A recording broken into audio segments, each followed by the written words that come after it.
Good morning, everybody. Good morning. Good morning. Okay, today we just want you to hang out with us for a little bit. We want to thank everybody that watches our stuff. We love you people. Thank you for the likes and comments.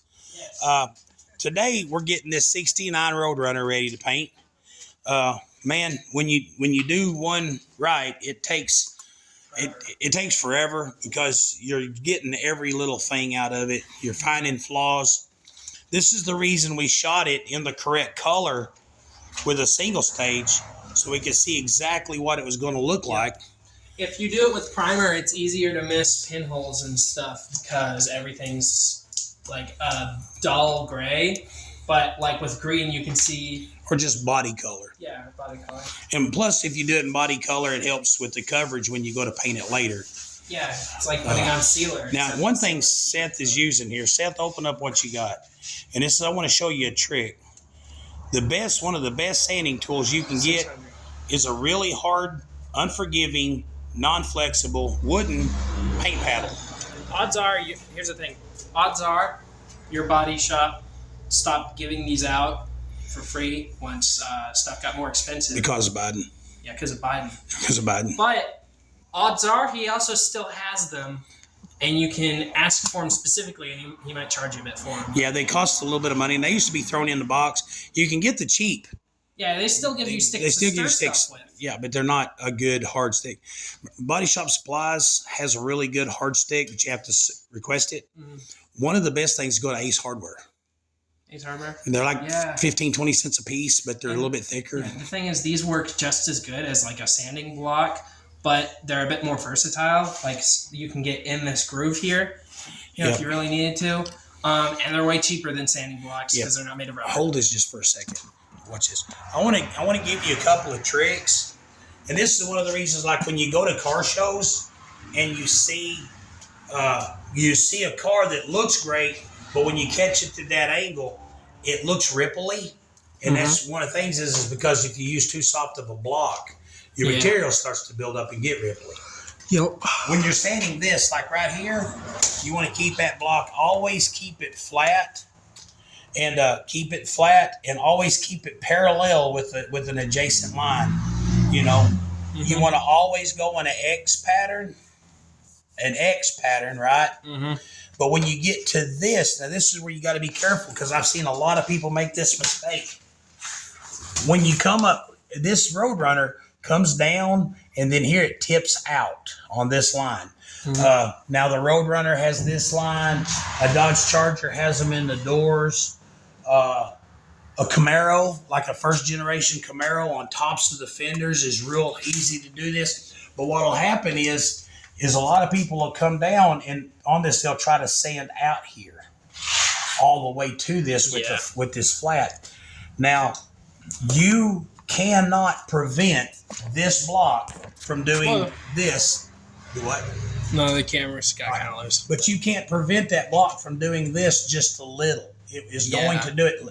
Maybe, I over-exaggerated this. But it will shift a bit, and that does sand. And when it does, what will happen is you'll, right there where it touches, you'll wind up with a line there. Mm-hmm. So if you'll notice what Seth was doing, he was coming down so far flat like this. But when you get here, lift the back of the block so that you're only using that front edge, and you can come down like this. And you can sand that. Now, like I said, it'll level this out. It'll level it out, but keep a gap right here so you don't wind up digging a line right there. A lot of times, if you go to a car show, you will look at cars that have a hard line like this. And if you look above it, now, we use a paint paddle. So a lot of times I've seen people that use paint paddles, their line is that far up. Sometimes I've seen people with big rubber blocks, and their line is like down here. Yeah. But like when you use a 2-inch or like a 3-inch piece of paper, a 3-inch block, and 3 inches down, you'll see a line. Because what they'll do is they won't tip it up. And if you get good enough at it, you can get to where you can come up like this, and then you can tip as you come up. Flat and raise and tip. Yeah. Flat. I've been practicing doing that. Yeah. And then, like I said, on this, we're chasing out all of the flaws. Mm-hmm. I'm trying. In case you guys are wondering why the angle's been a bit weird, there's something I'm trying not to film off in that direction. We've not done the reveal on Samuel's car yet. I'm trying not to go up. Walk around that way and come up to the hood. Yeah. I wasn't sure if I should say it was Sam's car or not, but that's what I'm trying to avoid filming. Samuel still wants to do a reveal on his car. What has happened, and I'm not complaining. People talking, let me brag on this. Just look at me for a second. People talk about kids today. I want you to know that Samuel has been working so hard. He's been accepted at a couple of colleges are begging him to come. But Beta Club Awards, all kinds of stuff, man. He's got all kinds of awards at school. And his car got put on the back burner. When I was a kid in school, my car was on my only burner. And your education. Yeah, and it was like, I got my grades just good enough to get pass. A diploma. Right. And then, when I decided I wanted to further my education, I went to my school resource officer a couple years after school, and he was basically like, Tony, you're stupid. Go get a manual labor job. Right. So with him, like car on back burner, I have no problems. It's looking really good. Yeah. But he only works on it every once in a while. Yeah. But he is going to drive it to school his senior year. Yep. But one thing I want to show you is, like I said, this is the right color, but this is just a single stage. What I have is a piece of 600 grit paper on a stick. On a stick. Now, as I'm sanding this Roadrunner has an edge here.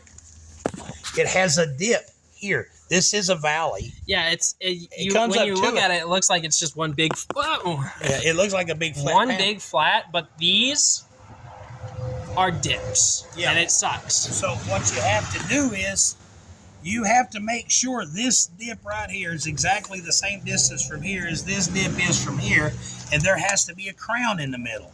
A smooth crown, not a sharp crown. Nope. Okay, so what I do is I keep this, and I want to, and this is, man, if you want to learn how to block your car, if you want to paint your car, I'm going to give you a tip. It took me years to learn, but man, I'm all about the DIY guy, like I said, we need your money. We would rather do it for you, but if you're going to do it yourself, you want your car. I went to a car show, and there was a 50-something 3-4 Chevy truck. It pulled in. Whoever did it was put on an S10 frame with a 350 Chevy. Man, it's beautiful when it pulled in. Custom this, custom that, custom color. But as you get to it, the bodywork sucked. Right. The closer you got, the more it sucked. And so the guy wound up selling the truck to somebody else. And anyway, and it was like that guy was like, what can I do? I was like, well, you would have to redo everything. The guy that did it, though, it was a guy. It was not a shop. It was a dude that had never painted anything before, and he wanted to build a truck.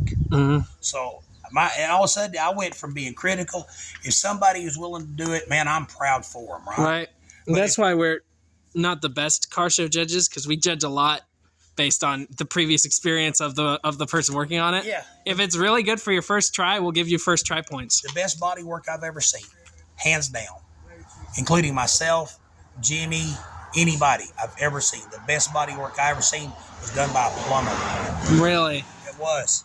It was a 50-something, 53 or 4 Chevy truck, and he put it on an SSR frame and widened the whole truck 4 inches. Wow. He cut that truck in half down the middle and widened the hood, the cab, wow, everything 4 inches. You could not see the body work. Oh my gosh. And when he lifted the hood, he had a crimped edge and it looked factory. Wow. So, mind blown, right? Right. That's an anomaly. But what I want to show you, and this is really important, block until your arms fall off. And then when you see those arms? That's blocking. Right. Block until your arms fall off, and then when they grow back, go block some more.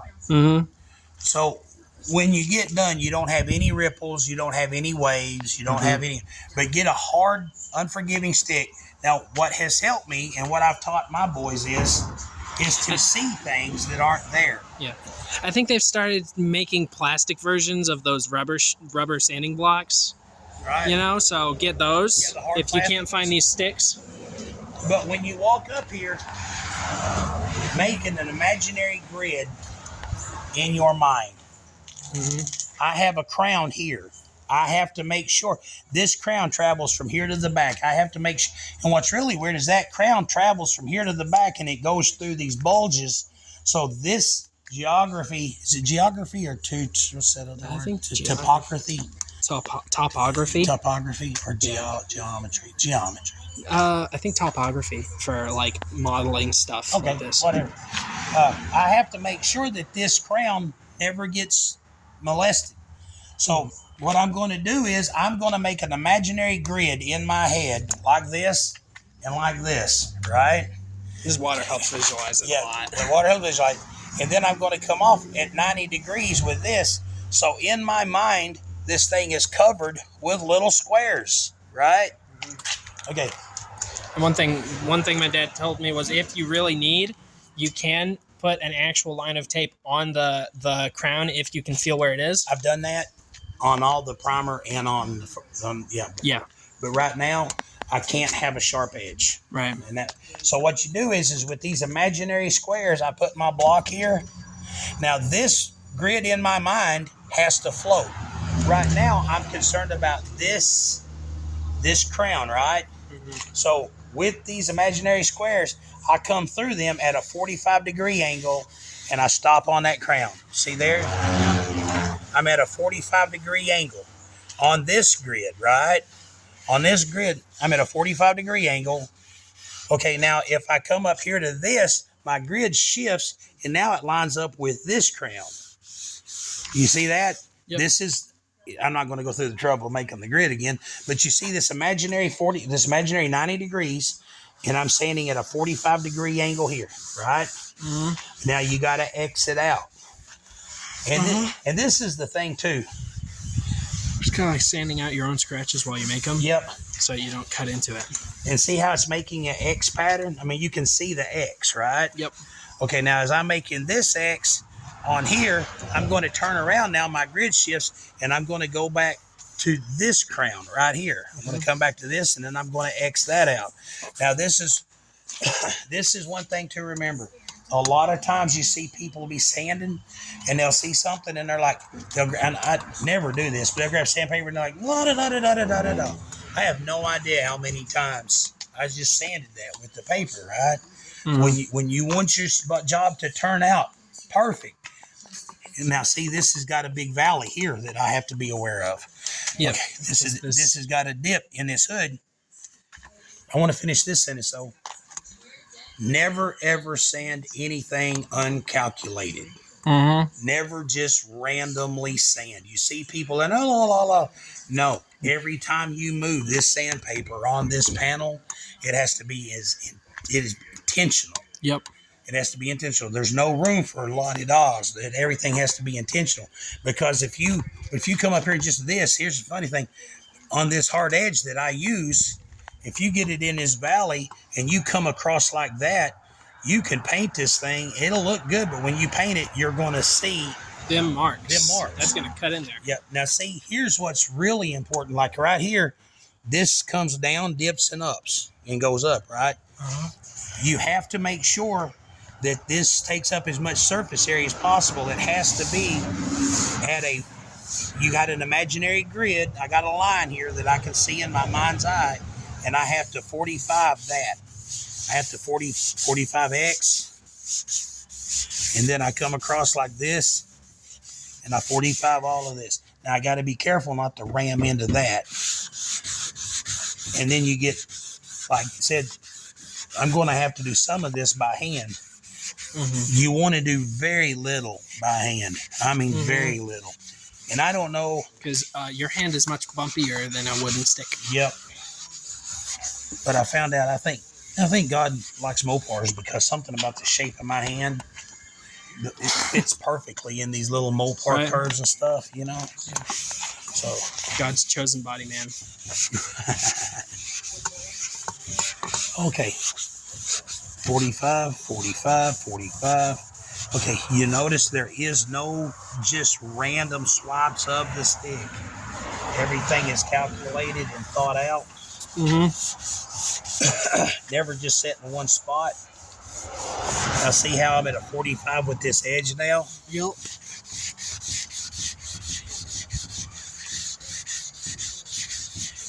Okay, and then now what I'm gonna do, like if I want to go down this to flatten this, then what I'll do is I'll put my stick at a 45.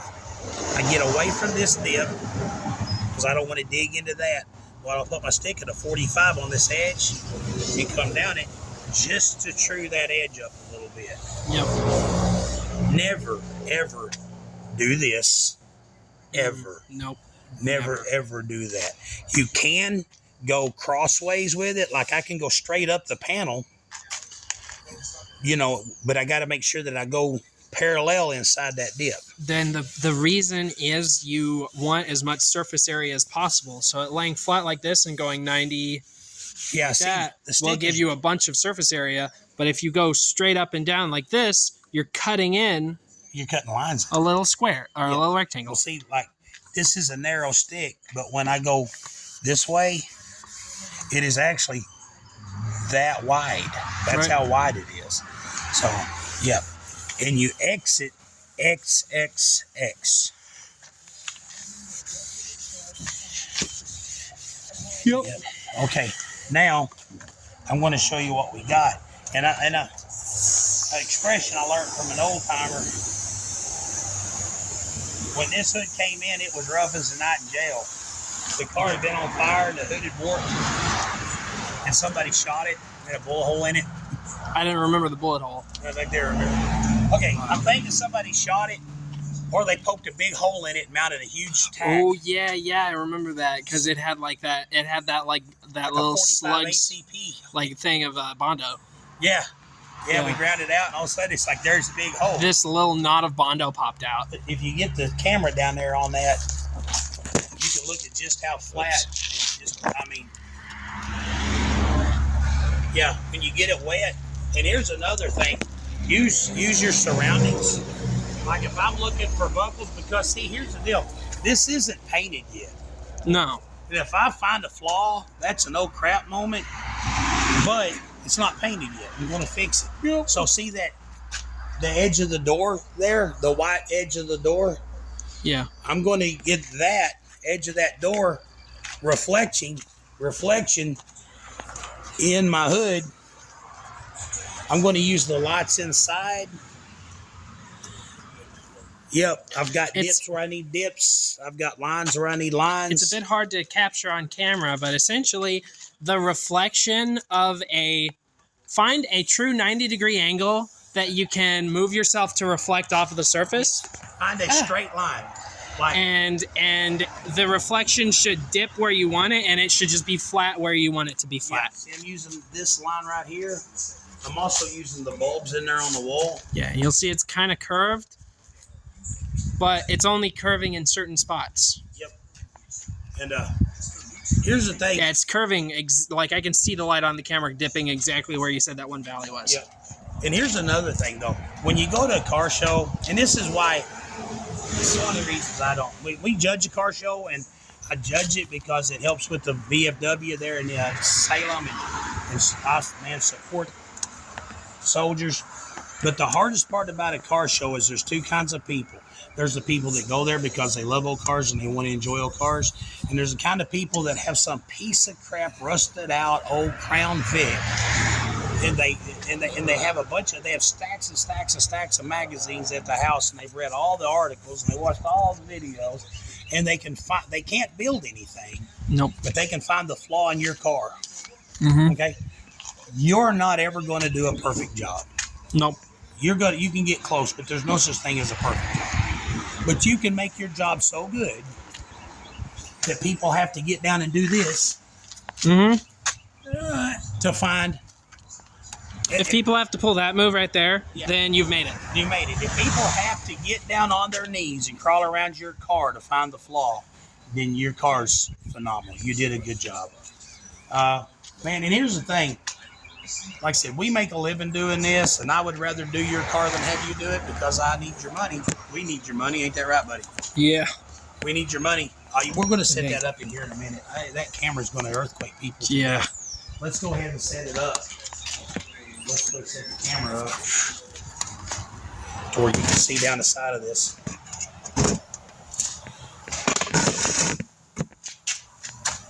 Stop moving. All right, is it still? Yeah. Okay. Not yelling at you guys. Y'all can move all you want. We're just trying not to make anybody sick. Stand over by the car so I can see you. Right here? I can see you good. Okay, go stand by the other corner or by the fender. Can you see the whole grill?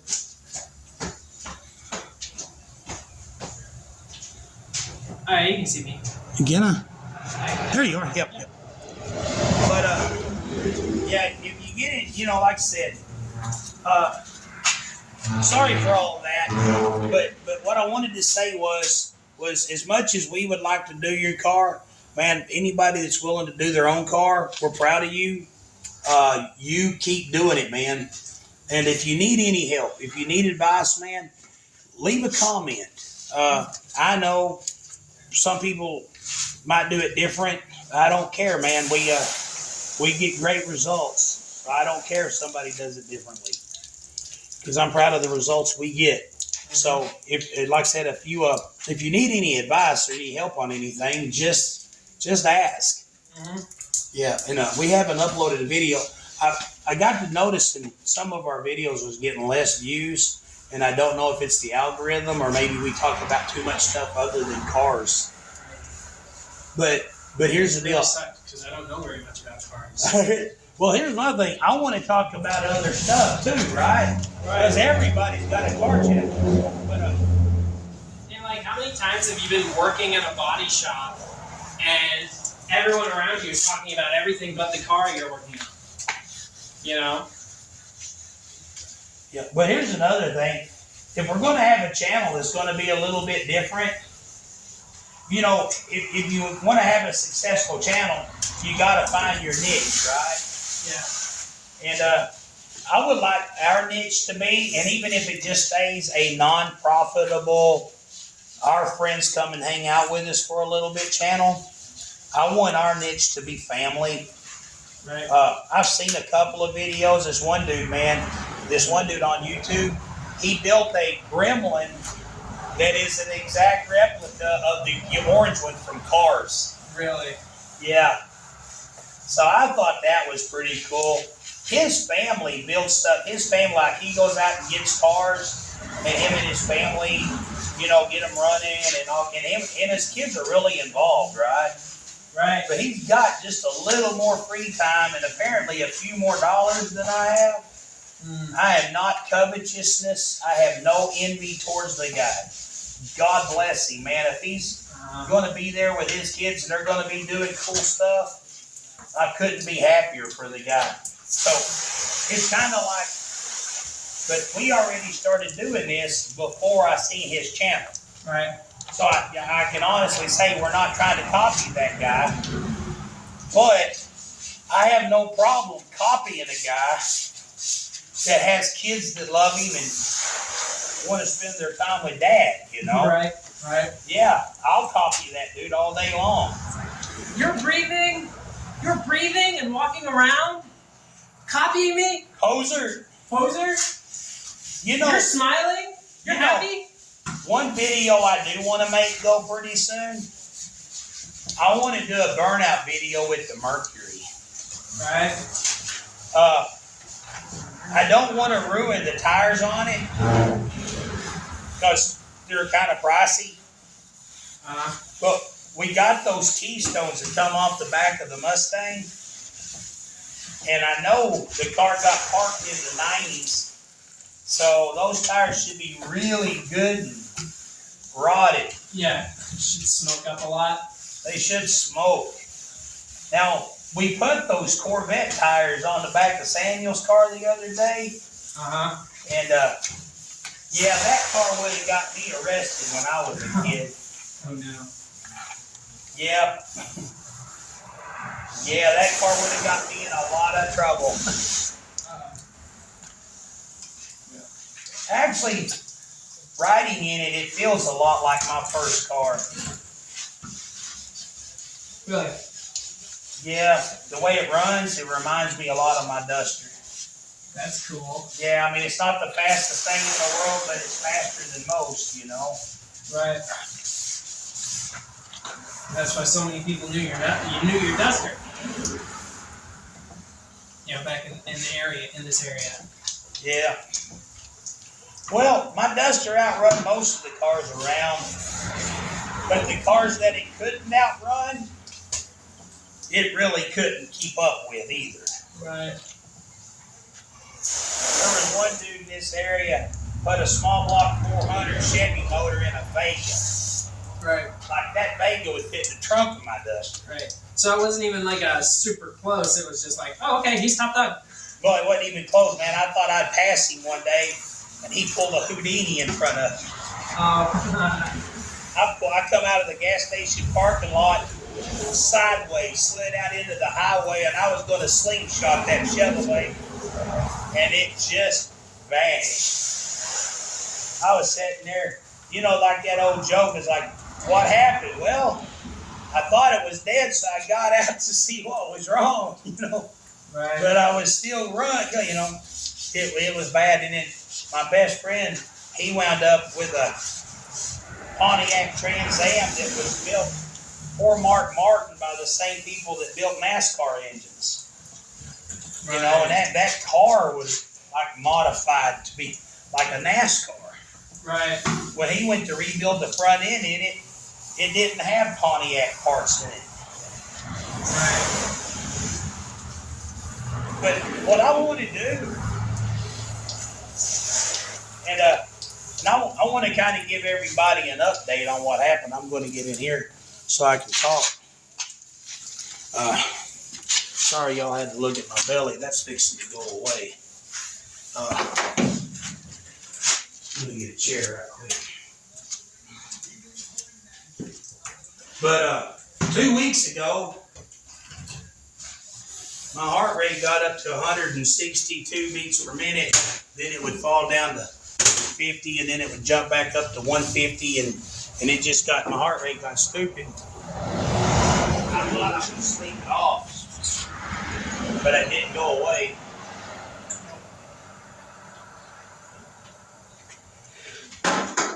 It didn't go away. It woke me up a little bit before 5 o'clock on a Wednesday a week ago, and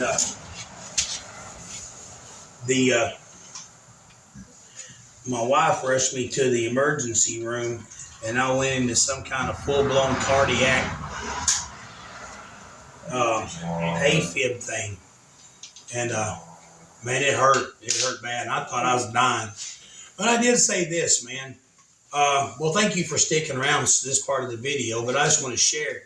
When I thought I was dying, I really, honest to goodness, thought I was I was checking out.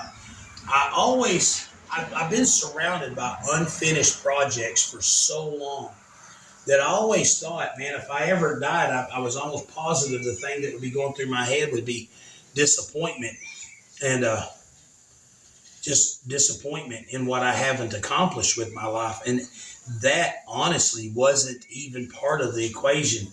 The only thing going through my mind was my daddy, and the fact that he knows that I love him, and my immediate family, and how they know I love them. It was hurting. So 80% of my thought was, God, this hurts. But I can honestly say that the only thing I was thinking about other than the hurt was the fact that people that I love know I love them. So, you know, that I had peace about the whole thing, but they kept me alive, and I went down and had 2 more of them episodes. One on the way to the hospital. My wife took me to the ER in Highland. There's a jailbreak. Loud pipes save lives. She took me to the ER in Highland. got me stabilized, put me in the ambulance, and rushed me to Batesville. And I had another one of those attacks in the ambulance, and then I had another one at the hospital. And at the hospital, the doc come in and told me what had happened. And I put it on Facebook as my left aorta, which aorta is a valve. Atrium is the chamber. And I aced biology, but that was back in the 80s, and I forgot some of the names.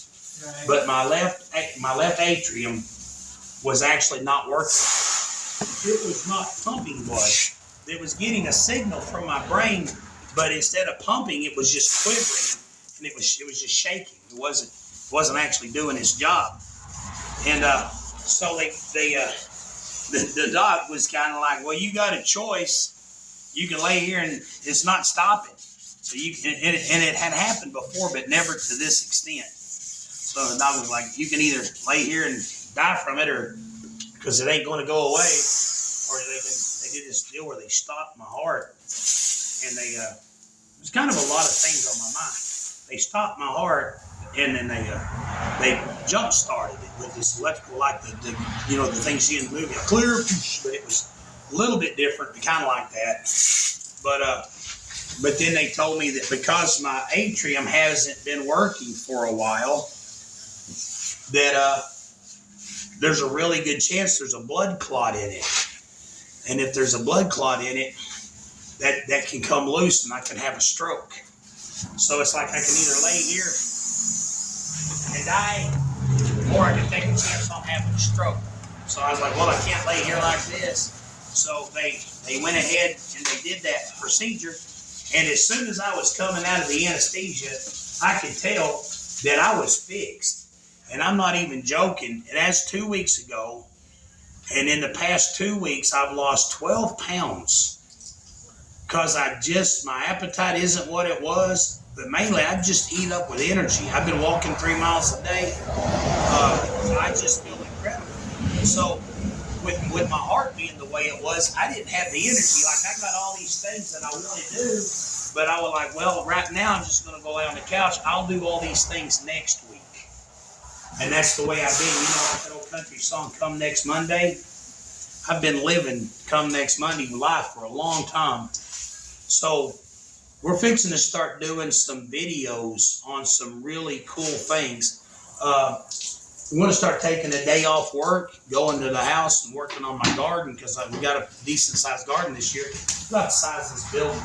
But one thing I got is I've got the very last hot rod my daddy ever built. I got it from a guy, and it was not on purpose. My dad had a friend, everybody called him Hoppy, because, you talk about politically incorrect things, right? Okay. Everybody called this dude Hoppy because one leg was like 5 or 6 inches shorter than the other. And he hopped everywhere he went. But that was his CB handle, so he was proud of the name. Oh, okay. Well, that's good. They weren't making fun of him. I don't even know what his real name was. But to be fair, it's not like they were going to stop calling him that if he said stop. Yeah. But anyway, yeah, right. So anyway, Hoppy had this 80 model Chevy truck. Now, anybody knows me, I'm not the biggest Chevrolet fan in the world.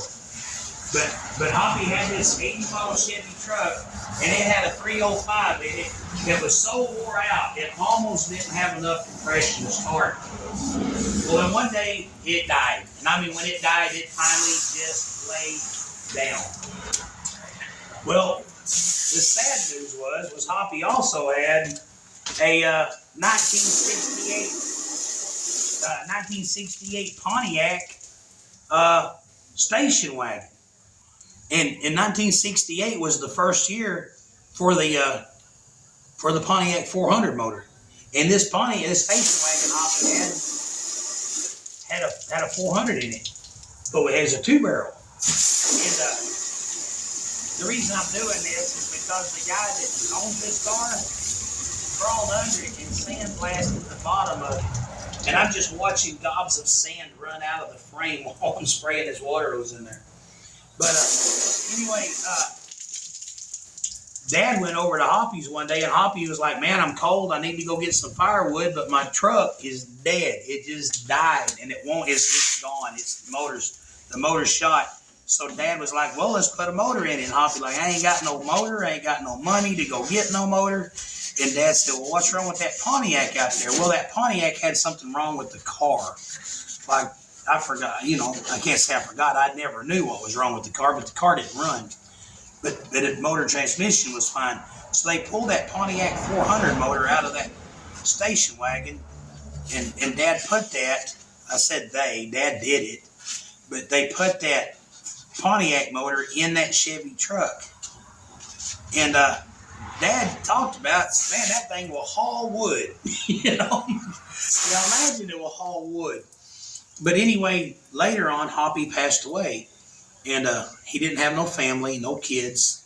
All he had for family was an ex-brother-in-law. So somebody called him and said, Hoppy passed away. Well, Hoppy he wasn't alone because he had friends, but he didn't have family. But anyway, but the brother-in-law came down and he paid for Hoppy's funeral, but he took all of Hoppy's stuff and tried selling it to pay for the funeral. This is only fair. But my dad called me and said, hey, that truck is that truck's, you can buy it if you want that truck, because I love Pontiac motors. So I went over to the house where the brother-in-law was out there going through stuff in the house. It was pretty nasty. I mean, he was a lonely guy all alone. It wasn't clean and hadn't smelled.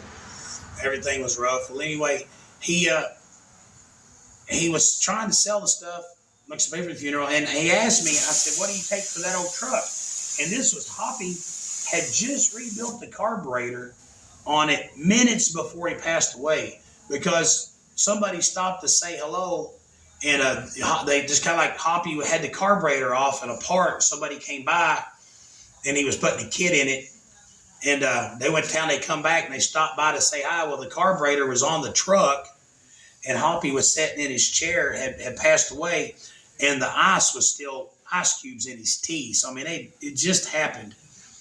So the guy handed me the key, and we walked up and had a battery on it and everything, and the truck just started and ran, and it runs good.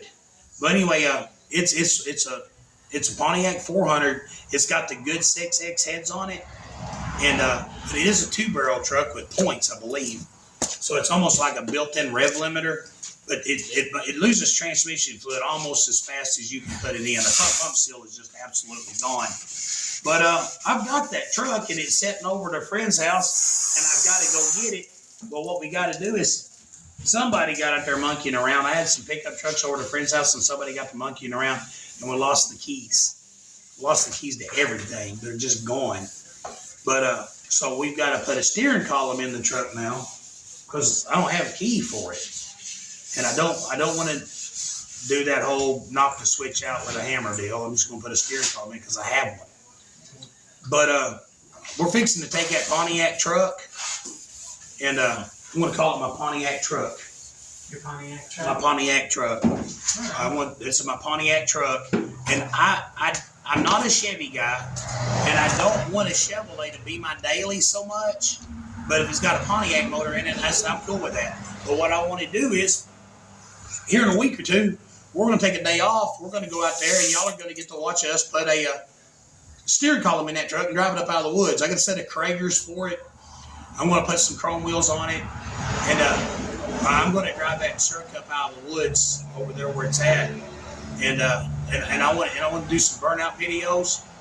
Another thing we want to do is I've got a motorhome that I need to go get. We had a few videos we shot, but just before we started uploading stuff. But it's a 440 Dodge, and it's run on propane. That's 30,000 miles run on propane. And we put a 4-barrel intake and carburetor on it, on gas. I've got a fuel pump. We're just going to set a gas jug in the back of the motorhome with a rental line up to the carburetor. And my dad gave me an old Mallory dual point distributor with no vacuum advance, and just an old racing distributor. And we're going to go put that distributor in there and just hot wire everything. We're just going to hot wire it up, get it running, and then I want to yank the back off of it where it's just a cab motor and a frame and rear end, and I'm going to smoke those duals off of it. And I don't know what we're going to do with it, other than just hot rod the poop out of it.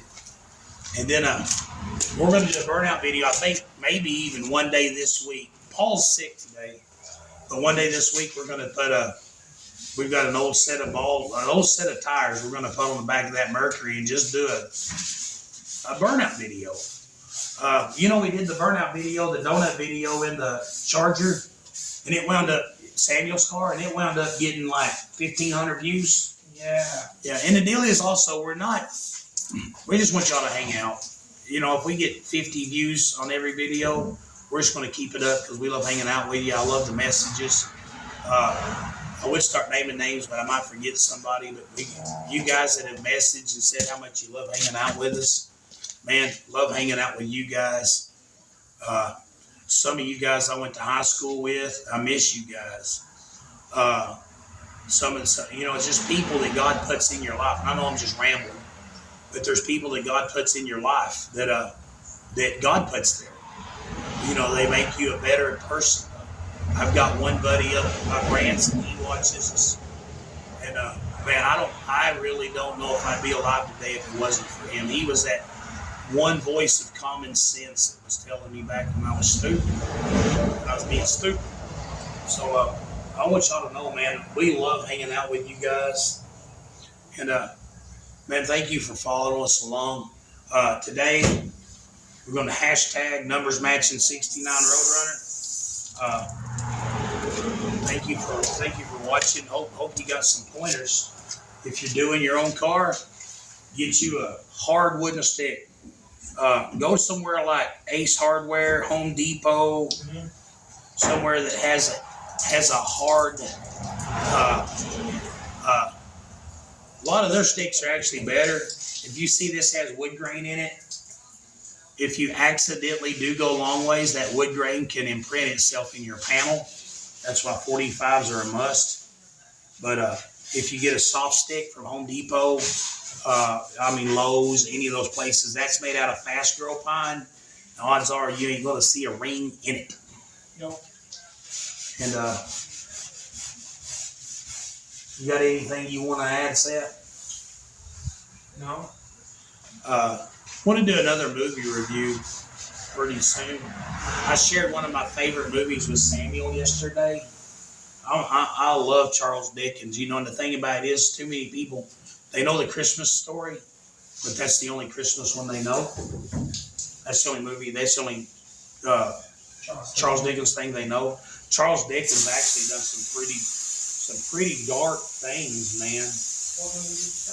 We watched Nicholas Nickleby. Nicholas Nickleby is amazing. It's got more twist than a pretzel. It does. It's pretty dark. Because the one thing I love about C.S. Lewis on that, and I want you to watch it, and we'll do a movie review on it, because not everybody has a happy ending all the time. And the Christmas Carol has all those happy endings, right? Right. That's not life all the time. Sometimes life is a sad tragedy, and Charles Dickens captures that.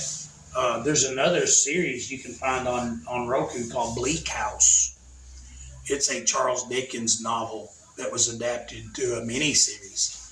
Charles Dickens was a anti-Orwellian before there was an Orwellian. Right. He was anti-Orwellian. He was, man. He was a smart guy. He did not trust the government. He did not trust the court system. He didn't trust any of it. And he wrote a book called Bleak House, where he talked about it actually was a fictional story about some things he actually saw courts and lawyers do to people. And it's good. So yeah, if you get a chance, leave a comment. Go watch Nicholas Nickleby, but go watch Bleak House. I don't have time to read the books. I know books are better. Intelligent people read books. Simple-minded people watch the movie. I'm aware of that, but I'm also a simple mind. So, but anyway, we want to thank you for joining us. Word of advice, man. Trust Christ. Trust Christ. All you who are weary and heavy laden, come unto me, and I will give you rest, man. Trust Jesus. Life is hard. Life without Jesus is impossible. Read your Bible. Surround yourself with godly people. The company you keep determines your future. I believe that. And say your prayers. Say your prayers every. No, don't say your prayers. It's like I say my prayers every night. Well, good. That's a start. I found out if I ask God for help before I get out of bed, I got less things to apologize for when I go to bed. So that's a good rule to live by. Thank you so much. Thanks for joining us. And God bless you. And leave a comment, click like, subscribe, share with your friends.